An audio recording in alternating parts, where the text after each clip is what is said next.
আসসালামু আলাইকুম everyone, welcome back to BD লিপি করিম কিচেন। আজকে আপনাদের সাথে আরেকটি নতুন রেসিপি শেয়ার করব। আর আজকের রেসিপিটি হচ্ছে অরেঞ্জ মিল্ক পুডিং। রেসিপিটি দেখার আগে অনুরোধ রইল চ্যানেলটিকে সাবস্ক্রাইব করে রাখবেন, আর যারা সাবস্ক্রাইব করে ফেলেছেন তাদেরকে অসংখ্য ধন্যবাদ। তো চলুন রেসিপিটি দেখে আসি। পুডিংটি বানানোর জন্য আমি এখানে একটি হাঁড়ি নিয়ে নিয়েছি। এতে আমি 2 কাপ পানি দিয়ে দিলাম। এরপর আমি এতে 1 প্যাকেট জেলি পাউডার দিয়ে দিচ্ছি।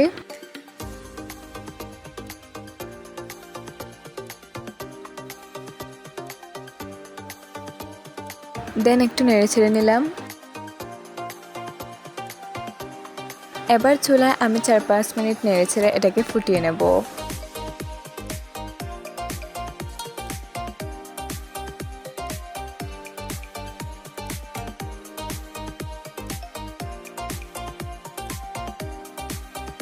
চার 5 মিনিট পর যখন এটা ফুটতে শুরু করবে তখন আমি এটাকে চুলা থেকে নামিয়ে নেব।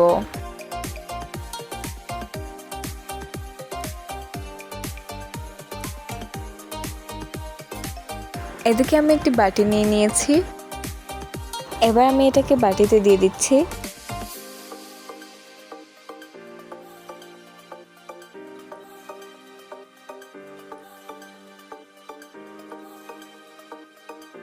এরপর জেলিটা জমাট বাঁধার জন্য আমি এটাকে 1 ঘন্টা ফ্রিজে রেখে দেব। 1 ঘন্টা পর কিন্তু জেলিটা পুরোপুরি জমাট বেঁধে গেছে। এখন আমি এটাকে একটি চাকুর সাহায্যে পিস পিস করে নিচ্ছি।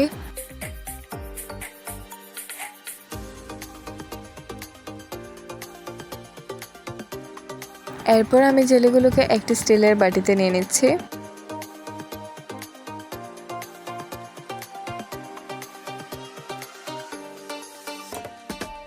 এদিকে চুলায় একটি হাঁড়িতে আমি 2 কাপ লিকুইড দুধ দিয়ে দিচ্ছি।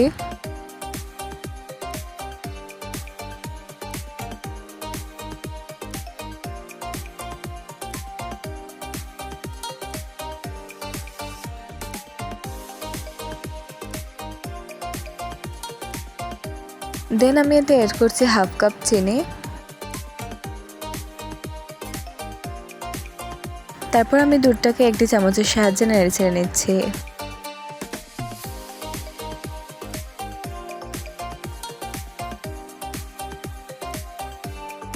এবার আমি এতে অ্যাড করছি 2 চা চামচ আগার আগার পাউডার।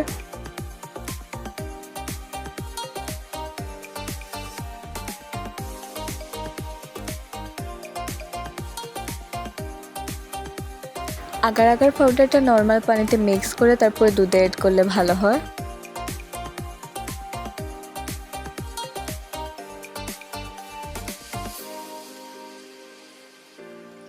সবকিছু ভালো করে মিক্স করা হয়ে গেলে আমি এটাকে চুলা থেকে নামিয়ে নেব।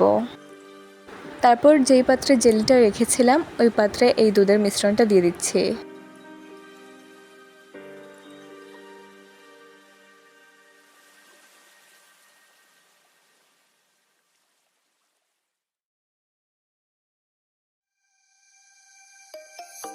আমি চামচ দিয়ে এটাকে অ্যাডজাস্ট করে নিচ্ছি।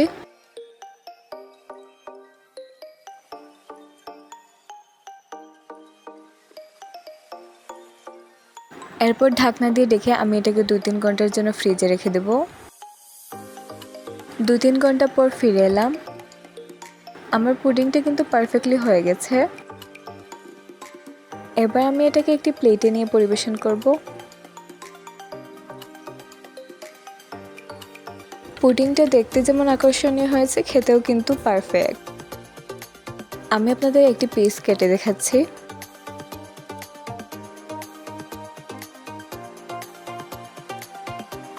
দেখেই নিশ্চয়ই বুঝতে পারছেন এটা কতটা পারফেক্ট হয়েছে। খুব সহজে বাসায় কিন্তু এভাবে পুডিং বানিয়ে নিতে পারেন।